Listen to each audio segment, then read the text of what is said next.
Romanos, capítulo 8, verso 15. Agora eu queria a sua atenção, queria que toda movimentação cessasse. Você não vai conversar com seu vizinho agora. Nós vamos conversar com ele pela última vez. Vira para ele e fala: irmão, não conversa comigo agora. Essa é a última conversa que você vai ter com ele agora. Não conversa comigo. Ótimo. As crianças ficam conosco para aprender a se comportar. Então elas não ficam conosco por nenhuma outra razão. É para que elas possam aprender a se comportar no culto público, na celebração dos filhos de Deus. Então nós somos um povo que tem ordem. Quantos dizem amém? Por que não recebestes o espírito de escravidão, para viverdes outra vez atemorizado? Mas recebeste o espírito de adoção. Essa palavra adoção não é a melhor palavra. A melhor palavra para traduzir seria filiação. É ser feito filho. Ok? Então vamos ler com a palavra filiação no lugar. Diz assim: porque não recebestes o espírito de escravidão, para viverdes outra vez atemorizados, mas recebestes o espírito de filiação, baseados no qual clamamos: Abba, Pai. Diga: eu não recebi o espírito de escravidão. Diga: eu não vou viver atemorizado, assustado, aterrorizado, porque eu recebi o espírito de filiação. Diga: eu sou filho, e eu posso clamar: Abba, Pai, meu paizinho. Aleluia. Hoje eu gostaria de compartilhar um pouco sobre a identidade do filho, ou a identidade de filho. Mas eu gostaria de me deter mais no espírito de orfandade. Espírito de orfandade é aquela sensação de viver sem paternidade. Nós vivemos um tempo interessante. Em todo lugar eu percebo uma grande quantidade de crente frustrado, crente insatisfeito, decepcionado com a sua vida cristã. Isso é algo comum. Por que acontece isso? Vou ser franco para você. Porque na nossa cabeça, vida cristã é uma questão de modificação de comportamento. Vida cristã é uma questão de superação pessoal. Isso é o que está na cabeça dos irmãos. Você só acredita que está crescendo se você consegue se superar e consegue se modificar. Só que, eventualmente, você se frustra, porque você não consegue mudar certas coisas.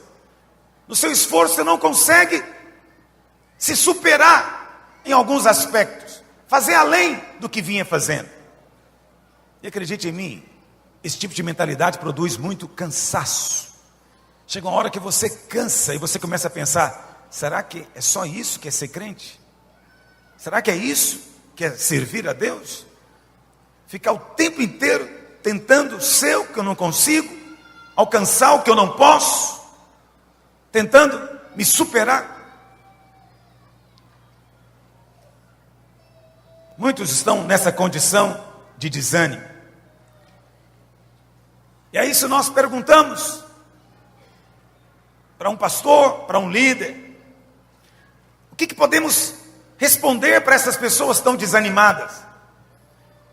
As respostas são muitas. Algumas dizem: porque não tem fé. Estão desanimados porque não tem fé. Mas eu conheço gente que tem fé e está desanimado. Outros dizem: porque não obedecem, não tem santidade. Mas eu conheço gente que vive uma vida, pelo menos aparentemente, tão santa, e mesmo assim tem uma sensação de peso tão grande. Outros dizem: porque não tem entendimento da batalha espiritual, não estão guerreando. Ainda outros dizem: não, porque precisam de cura interior. Outros falam: não, ele precisa de libertação, ele está oprimido, é preciso ter mais libertação na igreja, nunca foi liberto. Outros vão dizer: não, é porque não foi cheio do Espírito. Mas alguns mais sérios vão dizer: porque não foi discipulado, porque ninguém estava acompanhando ele. Então você vê, resposta nós temos muitas. E eu digo para você que todas elas são boas, em algum momento elas são realmente válidas e necessárias. Mas nenhuma delas sozinha explica por que às vezes muitos irmãos se sentem tão desanimados. Pastor, o que você acha que é a causa disso? Eu creio que a raiz do problema é porque não conhecem a Deus como Pai. Não conhecem a Deus como Pai. Na verdade, muitos dos irmãos nem sabem se relacionar com Deus. Que vamos ser bem honestos. Nós somos evangélicos. Nós sabemos direitinho o que é buscar o Espírito Santo. É verdade ou não é? Se tem uma reunião, pastor Almir, de buscar o Espírito Santo, todo mundo entende.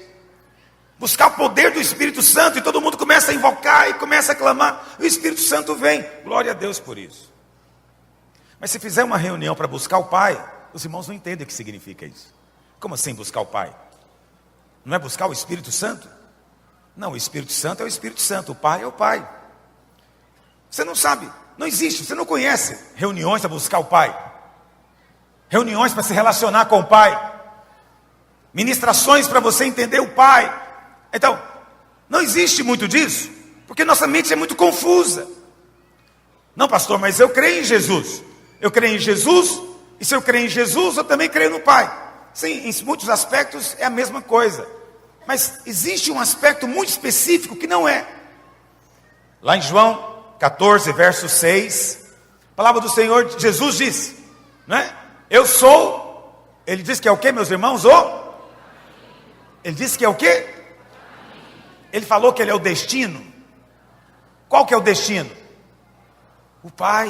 Não é o que está escrito. Eu sou o caminho, a verdade e a vida, e ninguém vem ao... Para que Jesus veio? Veio para me salvar do inferno. Essa é a resposta religiosa tradicional. Jesus veio para me salvar do inferno. Mas na verdade, eu vou te ser franco, essa resposta é incompleta. Jesus não veio só para te livrar do inferno. Ele veio para te levar ao Pai. Ele é o caminho para você chegar ao Pai. Você tem que aprender a respeito da cruz, da morte, da ressurreição, porque é a maneira como você se relaciona com o Pai. Entende? O Pai é o fim da história. O Pai é o alvo final. Agora, relacionar-se com Deus como Pai tem uma implicação óbvia. Você precisa de se ver como filho. Muitos de nós não conseguimos nos relacionar como filhos. Até porque nos vemos como adotivos. Esse é o problema dessa tradução que diz que fomos adotados. Filho adotivo tem um enorme problema às vezes. Ele não consegue se ver como filho. Aqueles que já tiveram a experiência de adotar crianças já um pouquinho maiores, não bebês, mas crianças com seus 3, 4 anos de idade, ainda mais se você tem filhos seus naturais, o adotivo chega, ele demora muito. Quando ele consegue acreditar que ele é um filho igual ao outro, sempre a sensação de que eu não sou filho igual ao outro. Ele não gosta de mim como gosta do outro. O outro ele não manda embora, mas eu acho que se eu não comportar bem, ele me põe para fora. Não sei se você está conseguindo ver o que eu estou falando aqui. Eu estou verbalizando o que muitos filhos de Deus sentem em relação ao Pai. Não se sentem completamente em casa, não se sentem completamente amados, não se sentem inteiramente aceitos. Tudo depende da sua performance, tudo depende de você conseguir agradá-lo. Caso contrário, ele não vai estar feliz com você só porque você é filho. Há uma sensação de estar na casa e a casa não é sua. Se durante essa palavra eu falar um pouco de mim, os irmãos me perdoem. Eu não gosto de falar de mim. Mas é difícil de falar sem falar da própria experiência. Minha mãe separou-se do meu pai quando eu era criança. Tinha 6 para 7 anos de idade. Então, durante toda a minha vida de solteiro, eu morei numa casa que não era a minha casa. Porque fomos morar na casa da minha avó. Minha avó, uma mulher muito bondosa. Tinha lá as dificuldades normais dela. Mas havia uma sensação de que não era a minha casa. Não era o meu lugar. Não havia aquela liberdade que os filhos têm. Porque não era filho. Não era filho. Essa é uma sensação que produz muito mal-estar em você no decorrer dos anos. Essa mesma sensação pode acontecer com você na vida espiritual.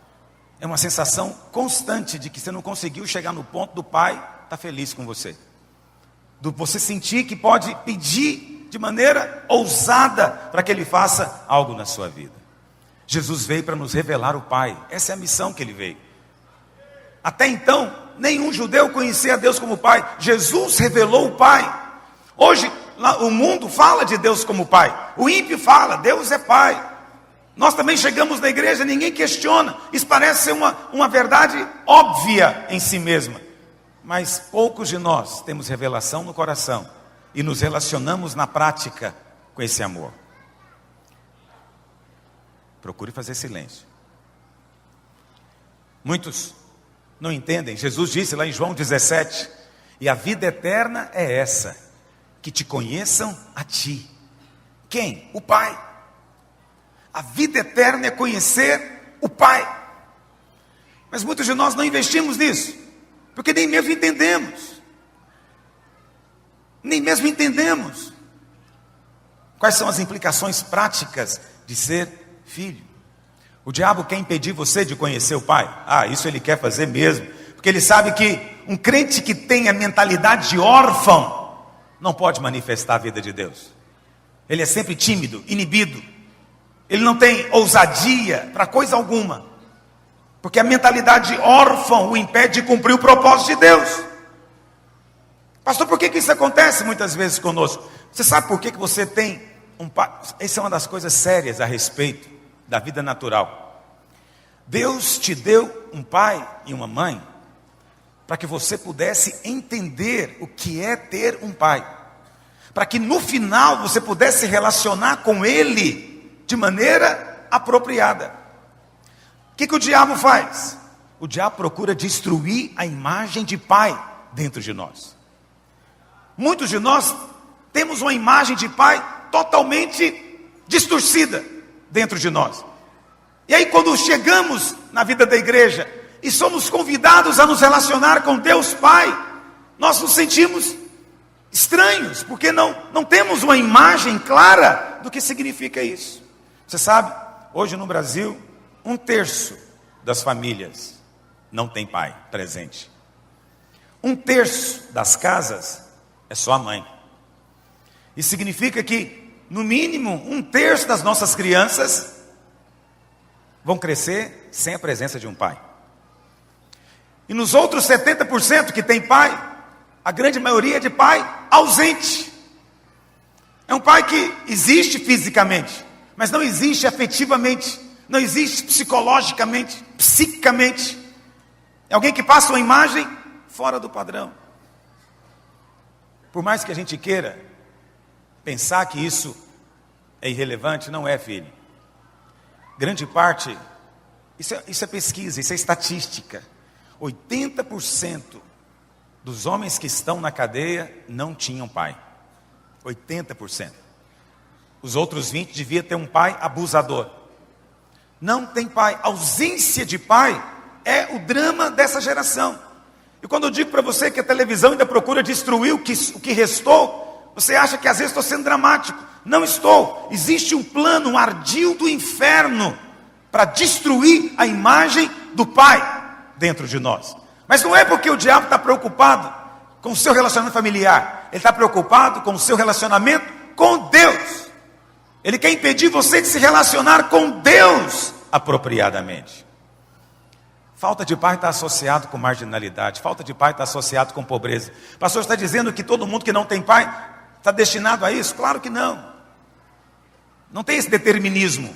Uma vez que eu não tive um pai, eu vou virar marginal. Claro que não. Mas o fato de não ter pai é um facilitador, acredite. Abre as portas para que isso aconteça. Lá em Lamentações, capítulo 5, verso 1, pegue lá a sua Bíblia. Lamentações, capítulo 5, verso 1. Fala a respeito do órfão. Eu gostaria de falar algumas características do órfão. Aí você fala, pastor, por que órfão? Porque lá em Romanos capítulo 8, Paulo diz, por que não recebestes outra vez o espírito de escravidão, para viver atemorizado? Essa palavra escravidão aí, essa condição de escravo, ela é semelhante à condição de órfão, de não ter ninguém. Então o Senhor está dizendo, você não recebeu o espírito de orfandade, você recebeu o espírito de filiação. Você é filho de Deus, com todas as prerrogativas, direitos, bênçãos, benefícios que essa posição lhe dá. Aquele que sabe e tem revelação é ousado. Você precisa ter essa identidade espiritual, porque essa identidade espiritual é a base para tudo na sua vida cristã, na sua vida espiritual. Essa identidade é uma chave mestra, a identidade de saber que é filho. Vamos ler Lamentações 5. Lembra-te, Senhor, do que nos tem sucedido. Considera e olha para o nosso opróbrio. A nossa herança passou a estranhos, e as nossas casas a estrangeiros. Somos órfãos, já não temos pai.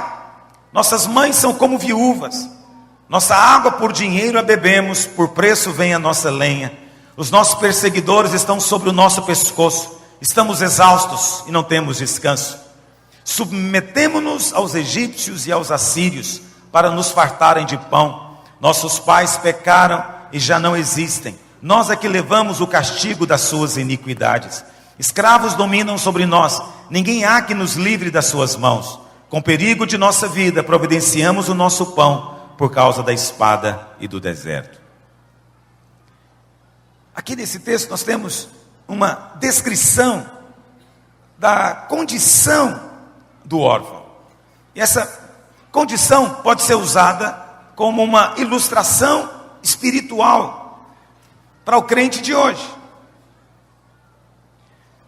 Algumas características do órfão. Aí você avalia se você tem a identidade de filho ou ainda vive com a mentalidade de órfão, como se fosse órfão. Você não é.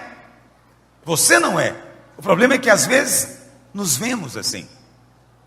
Isso é inconsciente. E isso é que produz esse cansaço, esse desânimo tão grande na vida cristã de alguns. Primeira característica, no verso 1, diz, Senhor, considera o que tem acontecido conosco, olha para o nosso opróbrio. A palavra opróbrio é uma palavra muito chique. Na linguagem de hoje seria, olha para a nossa vergonha. Primeira característica, quem tem todo órfão se sente envergonhado. Se você já foi órfão, se você já lidou com órfão, você sabe disso. Crianças sem pai, elas se sentem envergonhadas. Falta-lhes aquela identidade. No Velho Testamento, a bênção da aliança vinha através do pai. O pai dentro de casa era símbolo da aliança de Deus com aquela família. Mas quando não havia pai, o órfão se sentia ausente da aliança, fora da aliança. Toda criança sem pai se sente menor do que as outras. Esse é um fato da vida. Eu me lembro, é muito complicado essa sensação de não fazer parte. Eu me lembro de ir para a escola. Eu sempre fui um garoto bem comportado, sempre fui muito responsável, mas nunca consegui me envolver nas atividades que outras crianças se envolviam. Nunca conseguia participar daquilo que para as outras era normal. Nem conseguia aprender aquilo que todas as crianças faziam normalmente. Por quê? Porque toda vez que estava no grupo, havia uma sensação de que era menor, de que tinha menos valor, de que poderia até fazer, mas os outros sempre faziam melhor. Sempre o outro era melhor. Órfãos sempre estão idealizando outros. Percebo garotos com essa atitude, apenas de conversar e de conviver, porque eu mesmo já passei. Quando você passa, se torna sensível. Mas o mesmo princípio acontece também na vida espiritual. Quando você relaciona-se com Deus, como se fosse órfão, ainda que você não seja, há uma sensação constante de vergonha. Uma sensação constante de que não há garantias, não há segurança. Você se sente o tempo inteiro em débito, o tempo inteiro em falta, o tempo inteiro sem condições de estar onde outros estão, de fazer o que outros estão fazendo, de estar numa posição de liderança, às vezes, uma posição de evidência, porque você se sente sempre desqualificado, porque não tem a identidade do Pai para trazer segurança para você. Isso é espírito de orfandade. Mas hoje eu estou aqui para dizer para você que você é filho. E você não tem que andar mais cabisbaixo, nem oprimido, envergonhado. Porque há um Pai cuidando de você. No verso 2, segunda coisa. Quem está debaixo desse espírito de orfandade, não usufrui de herança. Verso 2 diz, a nossa herança passou para outros, passou para estranhos. Você sabe, herança é um fator importante na vida. A herança, eu já ouvi pais dizendo que não tem interesse de deixar nada para os filhos. Mas isso é um grande equívoco. Isso não é espírito de paternidade bíblico. Porque a herança coloca você em vantagem. Coloca você em vantagem na vida. Coloca você passos adiante de outros. Porque o seu pai te faz participante de algo, você vai começar muito lá na frente. Quem tem o privilégio de ganhar uma herança do seu pai, de ganhar uma casa, de ganhar um carro, de ganhar algum dinheiro que seja, ele começa a vida em vantagem. Mas o órfão, ele tem que penar por tudo. Ele vai ter que sempre começar do zero. Por isso na Bíblia, pobreza está sempre associada com órfão. Na Bíblia, quando se fala de pobre, está falando de órfãos. Os órfãos são sempre aqueles que desfrutam, do nada, que não desfrutam, na verdade. A mesma coisa acontece com o crente que não conhece a Deus como pai, vive como órfão. Ele é dono de uma grande herança, mas ele vive na pobreza espiritual. Por que vive na pobreza espiritual? Porque não se sente digno de pedir coisa alguma. Todo pedido é grande demais. Todo pedido, não, isso é muita farinha para o meu saco, não, isso aí, muita areia para o meu caminhão, não, Deus não vai me dar, Ele daria isso para o pastor fulano, pastor Beltrano, mas para mim, é preciso acabar com essa ideia. Quando você assumir a sua posição de filho, você vai se tornar tão pidão, que os outros vão ficar invejando você.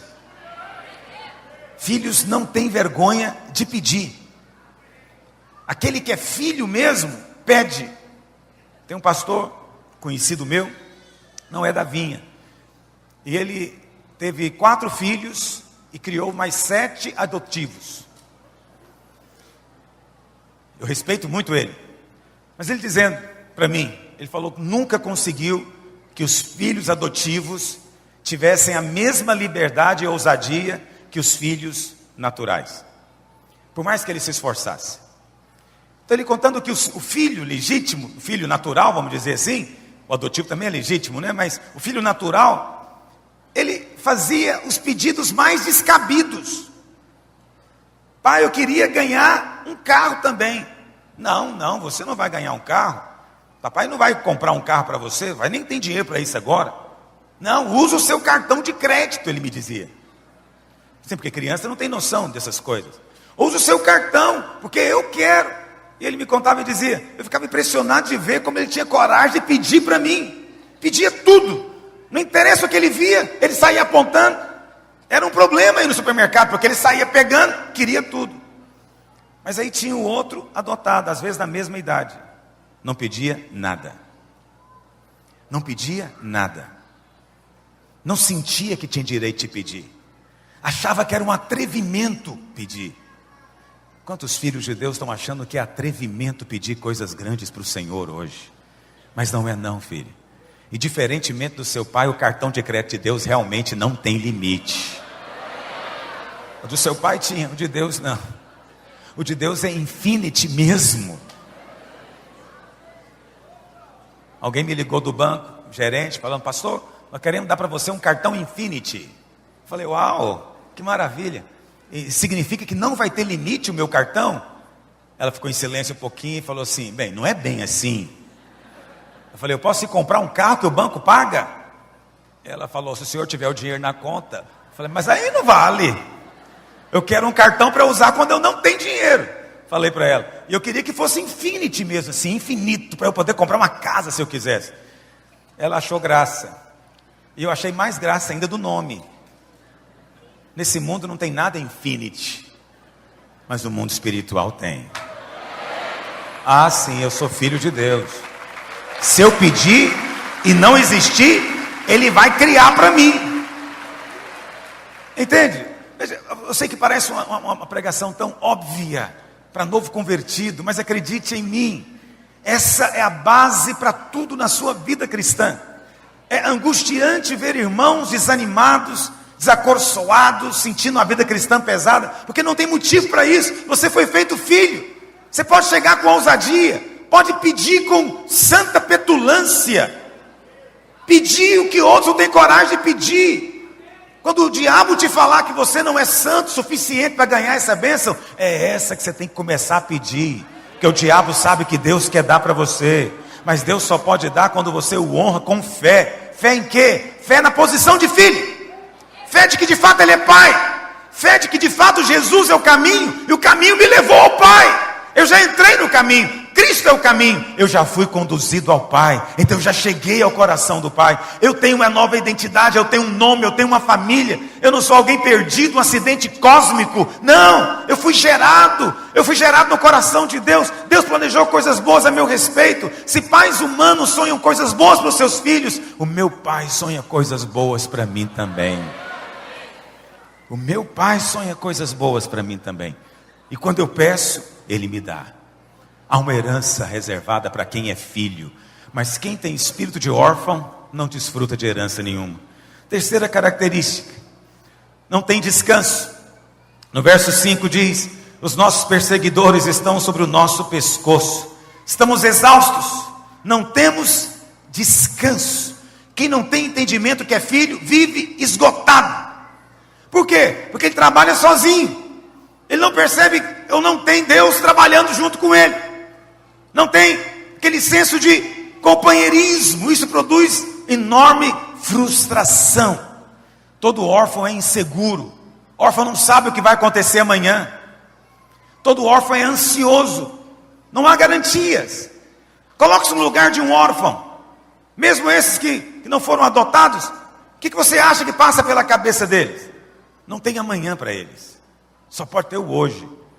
Que eles nem sabem o que pode vir a acontecer amanhã. Há um constante temor a respeito do amanhã. Quantos filhos de Deus estão vivendo angustiados a respeito do amanhã? Tem temor a respeito do amanhã.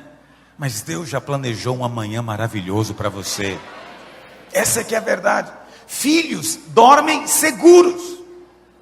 Filhos dormem seguros. Me lembro, eu morei na Inglaterra. E a minha filha, Maria Clara, minha filha mais velha, eu estava com ela, passeando com ela, e eu perguntei para ela: você sabe para que lado que fica a nossa casa? Ela falou: não sei. Ela devia ter 5 anos, 6 na época. Não sei. Eu falei: você sabe como chegar lá? Ela falou: também não sei. Eu falei: você não está com medo? Ela falou: não estou com medo. E por que você não está com medo? Ela falou: porque você sabe. Eu sei que parece uma coisa banal, mas na mente de uma criança isso significa tudo. Você saber é o que importa para mim. Eu nem quero saber. Se existe mapa, eu nem quero olhar. Você sabe. Então há uma entrega completa quando você é filho. Há uma entrega completa quando você sabe que tem um pai amoroso cuidando de você. Mas quando você desconfia que o pai não está cuidando de você, ou quando você tem uma imagem distorcida do que é pai. Sim, porque tem muitos pais que são uma aberração, que são uma distorção do propósito de Deus. Não é verdade? Esses pais produzem medo e insegurança. Tem um pastor, já esteve conosco aqui um tempo, pastor Nilson, não sei quantos se lembram dele. Um irmão muito precioso, que eu amo muito. Ele me contou uma vez uma história que ele teve com o pai dele já é falecido, que ele precisou de muito tempo para se relacionar com Deus apropriadamente. Ele conta que quando ele era pequeno, o pai ia com ele pescar junto com os amigos num lugar, e todo mundo dizia: nesse rio tem sucuri, nesse rio tem jacaré. E você sabe, as crianças enchiam a mente de imaginação. Sucuri para ela devia um monstro enorme, jacarés são criaturas, então tudo muito amedrontador. E que de fato deve ser mesmo, né? Um dia alguém perguntou para o pai dele: seu filho já sabe nadar? Ele falou: não, mas hoje ele vai aprender. E pegou o Nilson e ergueu para cima. Ele contando que era uma criancinha, ele falou: não acredito que meu pai vai me jogar para as cobras e para o jacaré. Se ele me jogar, ele não é mais meu pai. Ele falou isso. E o pai dele pegou e jogou ele dentro d'água. Homens, às vezes, ignorantes, querem ensinar os filhos a nadar afogando-se. E o menino, ele contando que desceu, subiu, ele falou: vou morrer. Mas o que ele mais temia era: de onde é que vai vir um jacaré para me devorar? Por fim, tiraram ele da água. Depois ele aprendeu a nadar, tornou-se um exímio nadador. Mas ficou com algo na sua mente a respeito do seu pai. Não é meu pai.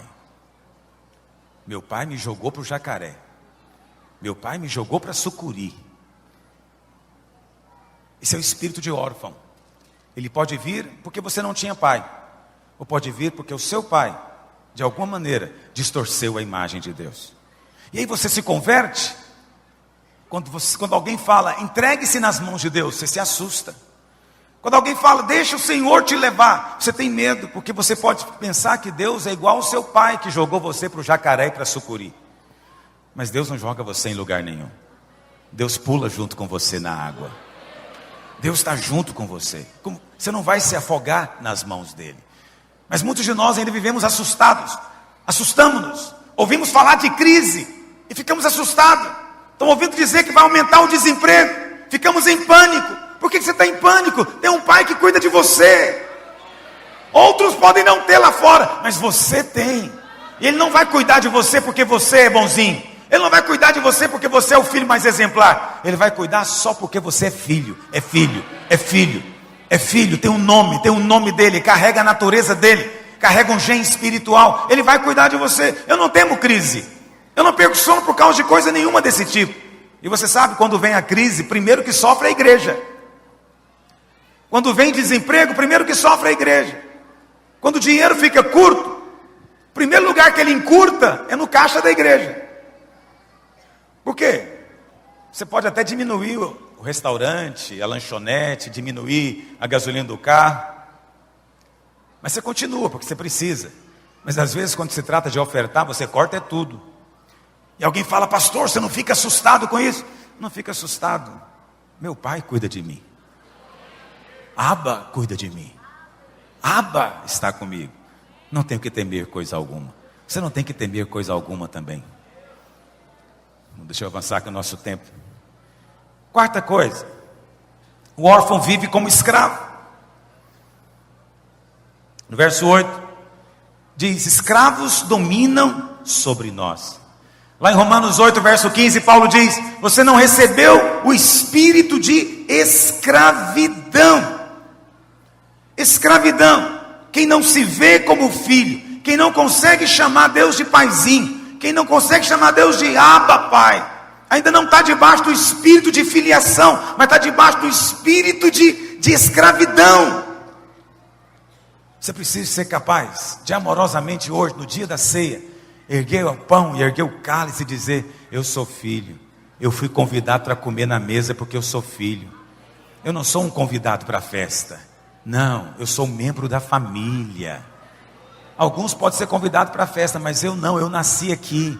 Eu estou sentado aqui na mesa porque este é o meu lugar. Eu sou filho do rei. E eu vou comer a comida do rei, porque eu fui feito filho dele. Quantos creem nisso, digam amém. Essa é a verdade da palavra de Deus. Lança fora todo o espírito de escravidão. O escravo não herda nada, o escravo não tem nada, o escravo não desfruta de nada.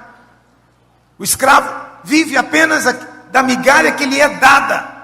Portanto, não tem nunca em abundância, não tem nunca suprimento perfeito. Você pode ter o suprimento perfeito. Você é filho, diga amém.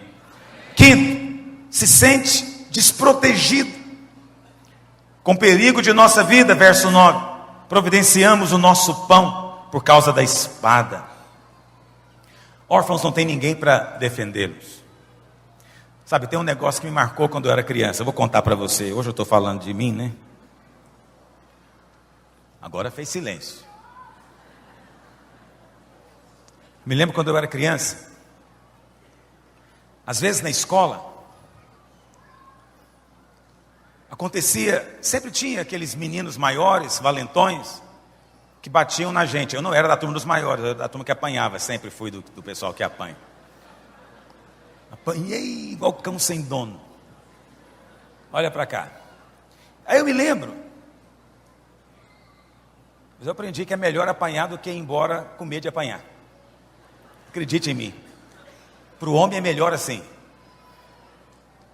Eu me lembro que às vezes, meu colega do lado, um outro chegava para ele e ameaçava ele. E ele dizia, eu vou contar para o meu pai. Meu pai vai vir que dá um jeito em você. E os meninos acreditavam.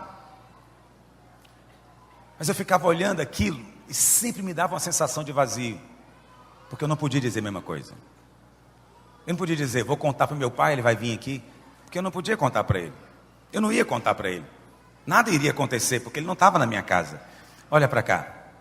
Isso dava uma sensação de desproteção. Sabe aquela sensação assim de que não tem ninguém por você.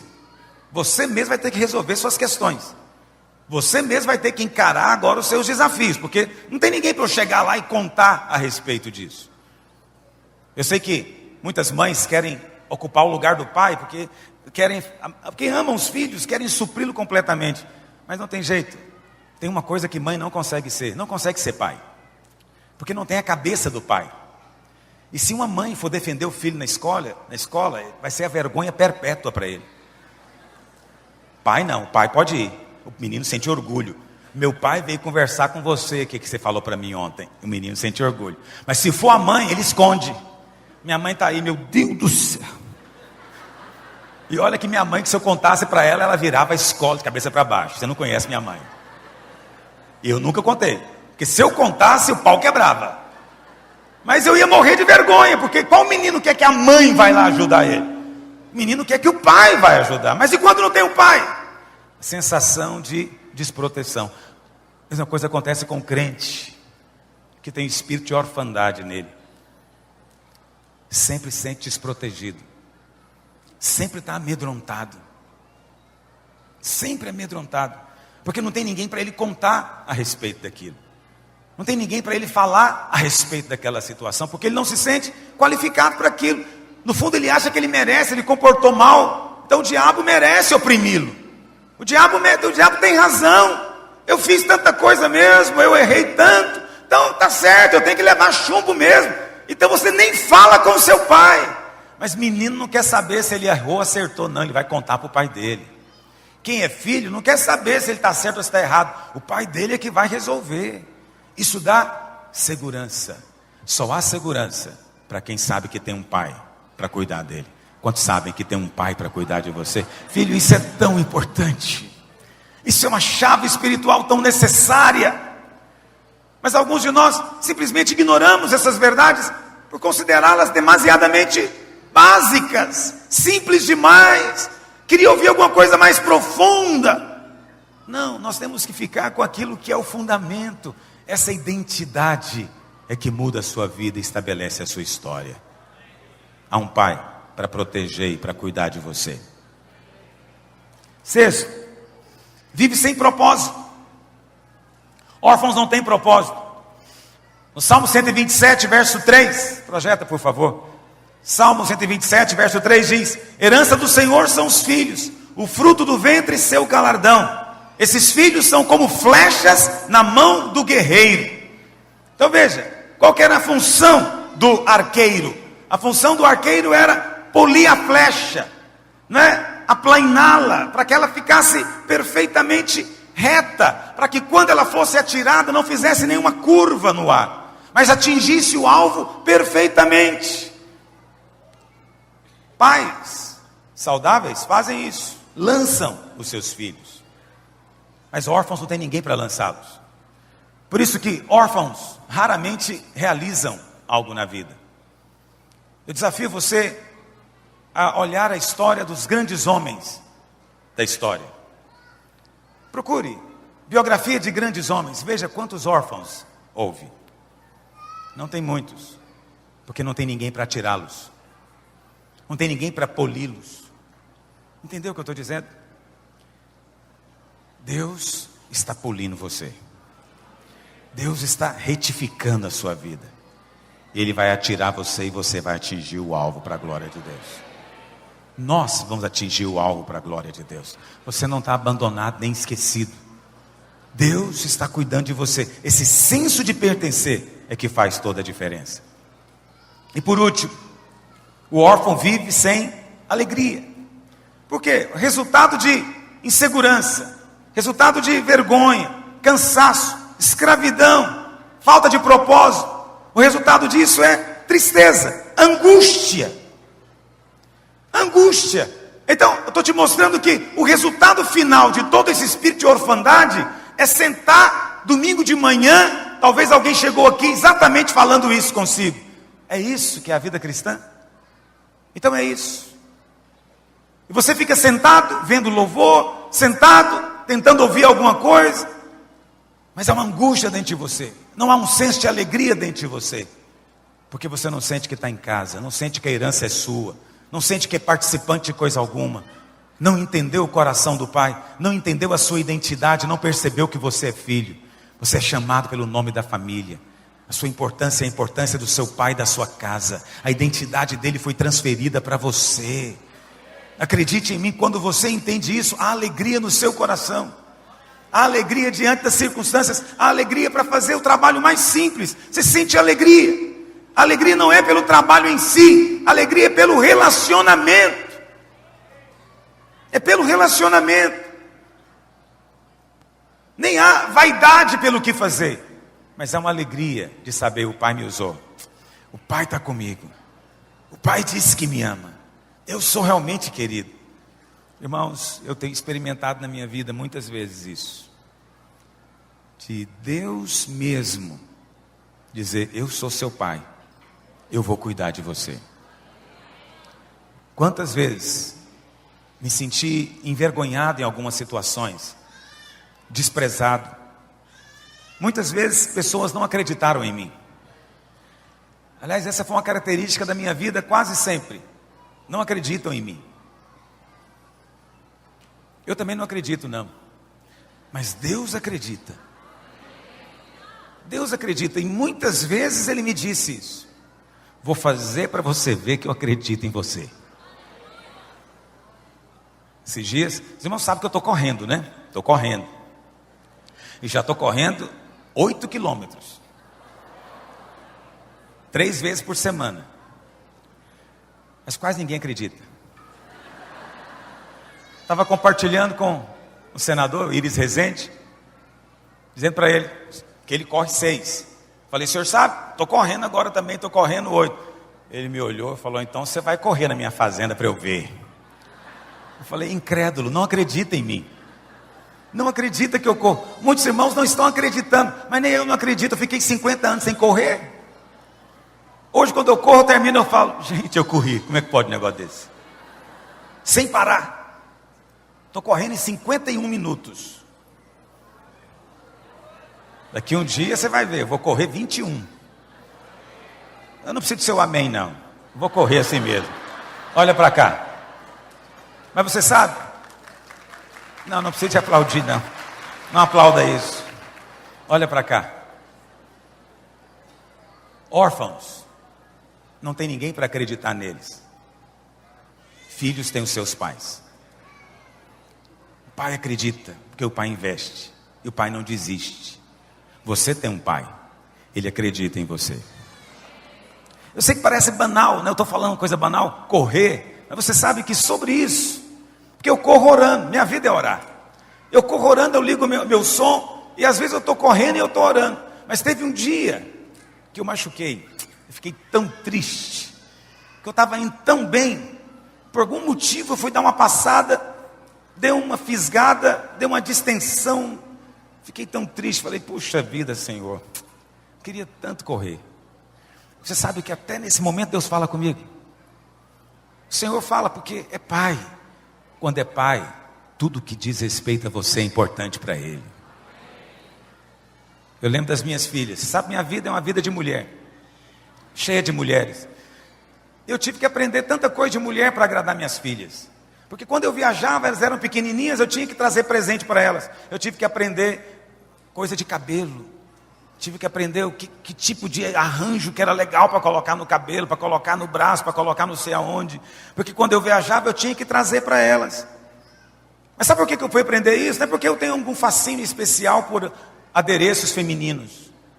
É só porque é minha filha. São minhas filhas. Eu tenho interesse que elas fiquem alegres.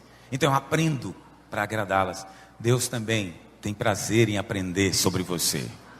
Aí você fala, pastor, mas Deus aprende? Deus aprende. A Bíblia fala que Jesus teve que aprender. Sabe por que Deus aprende? Porque Deus era só Deus. Mas teve um dia que Ele resolveu se fazer homem. Sabe por que Ele se fez homem? Por muitas razões. Mas uma delas foi para entender você. Saber o que é ser tentado como você é tentado. Saber o que é ter conflitos na mente como você teve. Saber o que é ser atacado pelo diabo como ele foi. Saber o que é ser rejeitado por homens. Ter que submeter alguém que sabe menos do que você. Jesus teve que aprender. Depois ele teve que passar pela morte, porque Deus não morre. Mas ele teve que aprender a seu respeito, porque ele amava tanto você, que ele quis aprender tudo na pele, sabendo o que é. Por isso que ele se fez homem. E tem um homem sentado à destra de Deus que se fez Deus novamente. Ele é homem e ele é Deus. Ele é homem e ele é Deus. Porque Deus tem prazer em agradar você. Porque você foi feito filho. Aquelas coisas pequenas que você acha que Deus não liga, Deus liga sim, Ele vai dar para você. Aquela coisa banal, Deus vai dar para você. Irmãos, eu oro até para achar vaga para estacionar. Aí você fala, não incomoda Deus com isso não, pastor. Não incomodo não, eu só falo com Ele. Senhor, Tu sabe, preciso estacionar. O Senhor é meu Pai, o Senhor está vendo aí de cima, mostra onde é que tem uma para mim. Irmãos, é um negócio assim, 100%. É eu chegar, alguém sai. Eu não sei se é o anjo que incomoda, alguém sai, eu já entro. Eu não tenho que preocupar, é só eu orar. Eu tenho aprendido a mesma coisa na vida da igreja. Pai, eu preciso de líderes, o Pai manda. Pai, eu estou precisando de dinheiro, o Pai manda. Acredite em mim, há um Pai cuidando de nós. Há um Pai cuidando de mim. E eu posso ter ousadia para pedir. É por isso que nós estamos hoje aqui na mesa, sentado, olhando para o Rei. E vamos comer do pão e do vinho. Ele tem uma aliança conosco. Quantos têm uma aliança com o Pai? Fique de pé onde você está.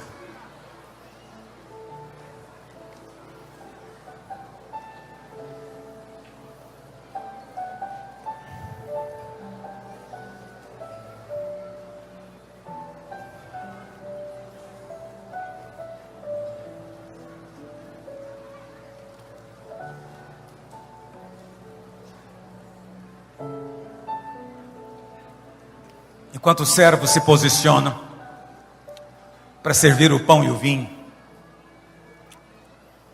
a Bíblia fala que Deus criou o homem, colocou diante dele a árvore da vida. Mas Adão rejeitou a paternidade. Você sabe, no momento em que ele pecou, ele rejeitou a paternidade. Por causa disso, ele foi expulso de casa. Foi expulso de casa, teve que trabalhar agora, comer com o suor do seu rosto. Mas você pensa que Deus desistiu do homem expulso de casa? Não. Ele enviou Jesus. E o Senhor nos traz de volta. O homem fora de casa teve que trabalhar e ganhar o sustento com o seu suor. Mas agora em Cristo você é trazido para casa de novo. Você é feito filho. E você agora pode comer, porque o Pai vai sustentar você. Sabe qual a melhor coisa de morar na casa do Pai? É que o Pai é que sustenta a gente. A melhor coisa de morar na casa do Pai é que você não tem que preocupar em fazer compras, você não tem que preocupar com nada. O Pai é que providencia tudo. Essa é a melhor coisa de morar na casa do pai. Pior coisa de sair da casa do pai é que você vai ter que trabalhar agora para se virar, meu filho. Você vai ter que agora bancar a si mesmo. Mas eu louvo a Deus que eu não moro sozinho. Eu já voltei para a casa do meu pai há muito tempo. Então eu não tenho que preocupar. Ele é que mantém a família. Ele é que sustenta a família. E Ele está sustentando você. Mas se você ainda vive com espírito de orfandade, se você na sua mente tem aceitado as mentiras do diabo, da orfandade, você vai estar ansioso, vai estar preocupado, vai estar angustiado, não vai receber o melhor do Senhor. Fica em casa, coloca o pé para cima, o sofá é seu, pode abrir a geladeira, pode comer à vontade, a comida é sua, o pai comprou para você. Todo pai e mãe que se preza e compra comida é para filho. Vou comprar porque ele gosta, vou comprar isso porque ele gosta. É isso que pais fazem. Deus é muito melhor do que o seu pai natural. Deus é muito melhor, diz a Bíblia. Nós somos maus, mas Deus é bom. Então Ele tem feito coisas boas pensando em você. Vou fazer isso aqui porque minha filha gosta, vou fazer isso para ela. E o diabo quer te convencer que ele não quer te dar, mas ele já está te dando. Ele já está te dando. Ele já está fazendo. A cruz foi a grande demonstração do amor de Deus. Vamos cantar um cântico. Enquanto nós cantamos, pegue o pão e o cálice, segure consigo. Vamos participar junto da mesa do Senhor. Podem entregar. Pai, venho te dizer que Tu és o meu lugar seguro, o motivo da minha canção.